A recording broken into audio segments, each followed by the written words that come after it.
Olá, eu espero que você esteja muito bem. Hoje vamos ler o dia 114, referente aos 365 dias do ano. Vamos começar com o livro de Juízes, capítulo 2, a partir do verso 6, encerrando no capítulo 3. Depois passaremos a Lucas, capítulo 22, dos versos 14 ao 34, Salmos 92 e 93, encerrando então nossa leitura em Provérbios, capítulo 14, versículos 1 e 2. Juízes, capítulo 2, a partir do verso 6.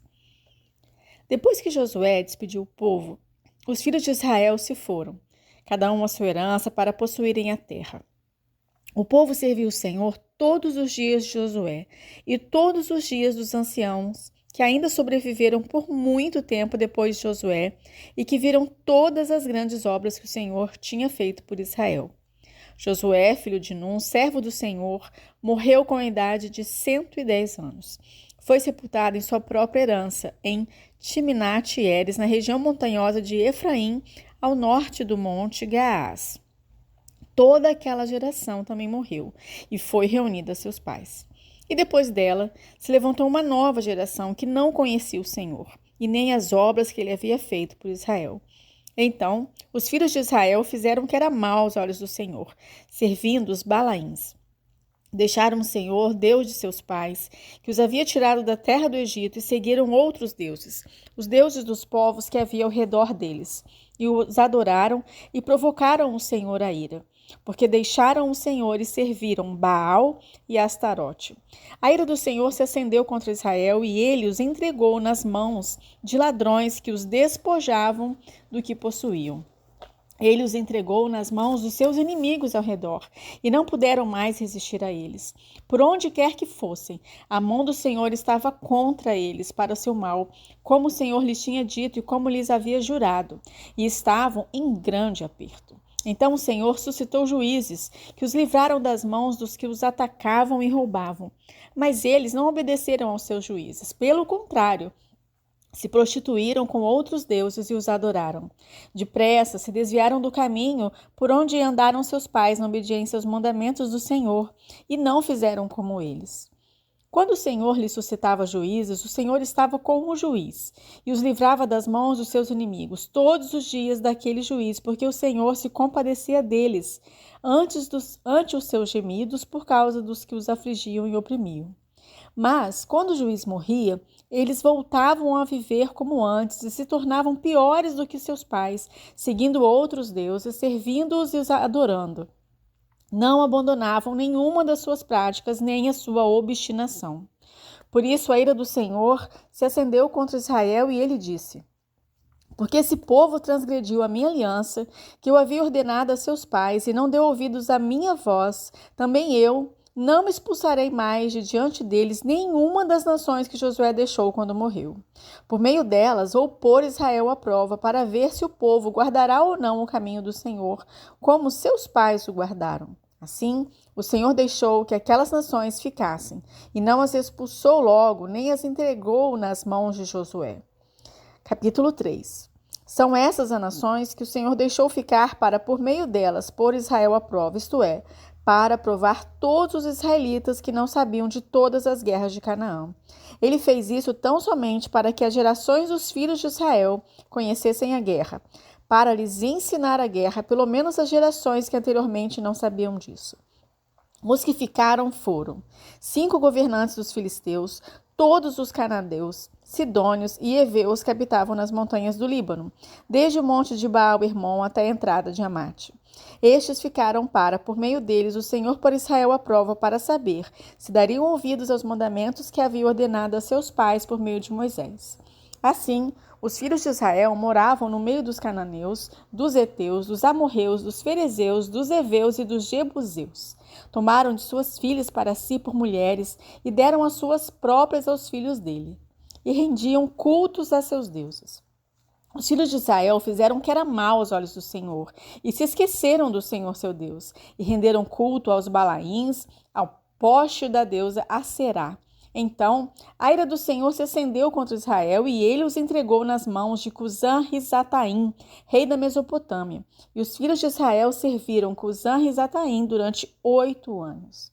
Os filhos de Israel clamaram ao Senhor, e o Senhor lhes suscitou um libertador que os libertou, Otniel, filho de Kenaz, que era irmão de Calebe, mais novo do que ele. O Espírito do Senhor veio sobre ele e ele se tornou juiz de Israel. Foi para a guerra e o Senhor lhes entregou nas mãos Cusã-Risataim, rei da Mesopotâmia, contra a qual ele prevaleceu. Então a terra ficou em paz durante 40 anos. Otniel, o filho de Kenaz, morreu. Os filhos de Israel tornaram a fazer o que era mal aos olhos do Senhor. Por isso o Senhor deu poder a Eglon, rei dos Moabitas, contra Israel, porque fizeram o que era mal aos olhos do Senhor. Eglon se juntou com os filhos de Amon e os amalequitas, foi e derrotou Israel. Eles se apoderaram da cidade das palmeiras. E os filhos de Israel serviram Eglon, rei dos Moabitas, durante 18 anos. Então os filhos de Israel clamaram ao Senhor. E o Senhor lhes suscitou um libertador, Eude, homem canhoto, filho de Gera, benjamita. Por meio dele, os filhos de Israel enviaram tributo a Eglon, rei dos Moabitas. Eude fez para si um punhal de 2 gumes, do comprimento de quase meio metro, e cingiu debaixo da sua roupa do lado direito.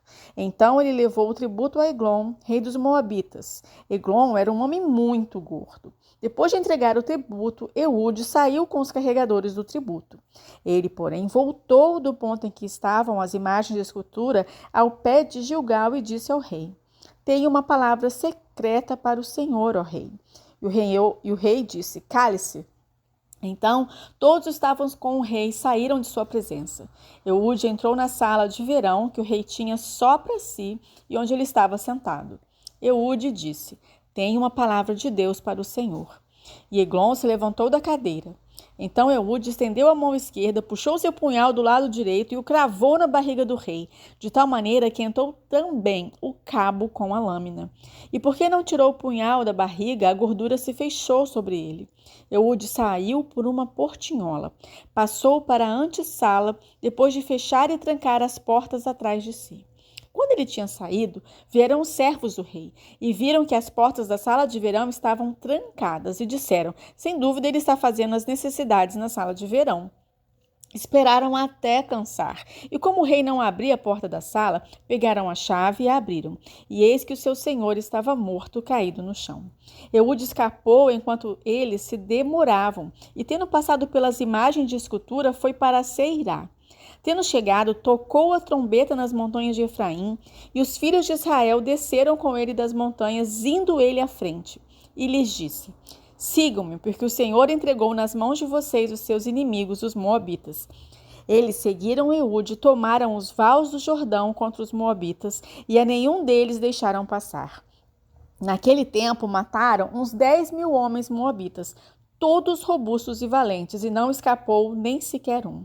Assim, naquele dia, Moabe foi subjugado por Israel, e a terra ficou em paz durante 80 anos. Depois de Eude, veio Sangar, filho de Anate, que matou 600 filisteus com uma aguilhada de bois, e também ele libertou Israel. Lucas, capítulo 22, do 14 em diante. Chegada a hora, Jesus se pôs à mesa, e os apóstolos estavam com ele. Então Jesus lhes disse: Tenho desejado ansiosamente comer esta Páscoa com vocês antes do meu sofrimento. Pois eu lhes digo que nunca mais a comerei até que ela se cumpra no reino de Deus. E pegando um cálice, depois de ter dado graças, disse: Peguem e repartam entre vocês. Pois eu digo a vocês que de agora em diante não mais beberei do fruto da videira, até que venha o reino de Deus. E pegando um pão, tendo dado graças, o partiu e lhes deu, dizendo: Isso é o meu corpo que é dado por vocês, façam isso em memória de mim. Do mesmo modo, depois da ceia, pegou o cálice, dizendo: Este cálice é a nova aliança no meu sangue derramado por vocês. Mas eis que a mão do traidor está comigo à mesa, pois o Filho do Homem vai segundo o que está determinado, mas ai daquele por quem ele está sendo traído. Então, começaram a perguntar entre si qual deles seria o que estava para fazer isso. Houve também entre eles uma discussão sobre qual deles parecia ser o maior. Mas Jesus lhes disse: Os reis dos povos dominam sobre eles, e os que exercem autoridade são chamados de benfeitores. Mas vocês não são assim. Pelo contrário, o maior entre vocês seja como o menor, e aquele que dirige seja como o que serve. Pois qual é maior? Aquele que está à mesa ou aquele que serve? Não é verdade que aquele que está à mesa? Pois, no meio de vocês, eu sou como quem serve. Vocês são os que têm permanecido comigo nas minhas tentações, e eu confio a vocês um reino, assim como meu Pai confiou a mim, para que comam e bebam a minha mesa no meu reino, e vocês se assentarão em tronos para julgar as 12 tribos de Israel. Simão, Simão, eis que Satanás pediu para peneirar vocês como trigo. Eu, porém, orei por você, para que a sua fé não desfaleça. E você, quando voltar para mim, fortaleça os seus irmãos. Porém, Pedro respondeu: Estou pronto para ir com o Senhor, tanto para a prisão como para a morte.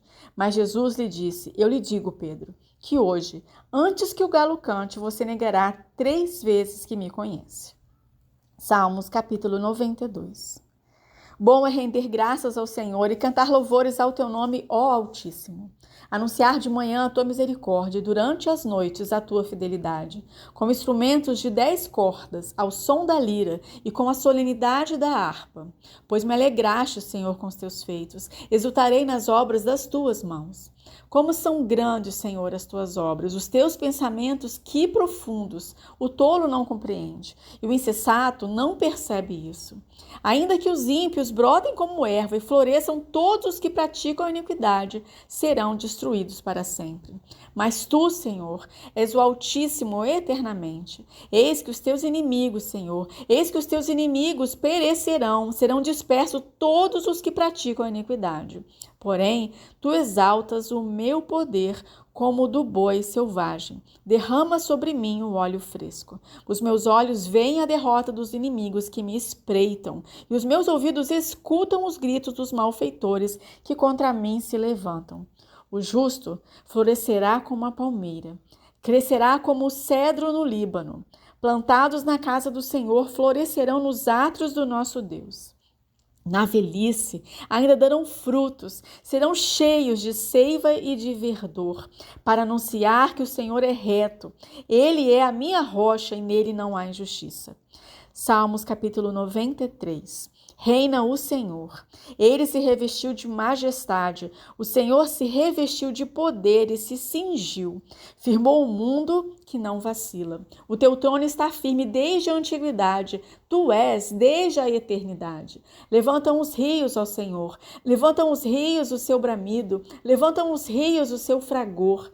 Mas o Senhor nas alturas é mais poderoso do que o bramido das grandes águas, do que as poderosas ondas do mar. Os teus testemunhos são fidelíssimos e a tua casa convém a santidade, Senhor, para todos sempre. Provérbios capítulo 14, versos 1 e 2. A mulher sábia edifica a sua casa, mas a insensata a derruba com as próprias mãos. Quem anda na retidão teme o Senhor, mas o que anda em caminhos tortuosos, esse o despreza. Que a palavra de Deus cumpra o seu propósito nos nossos corações neste dia.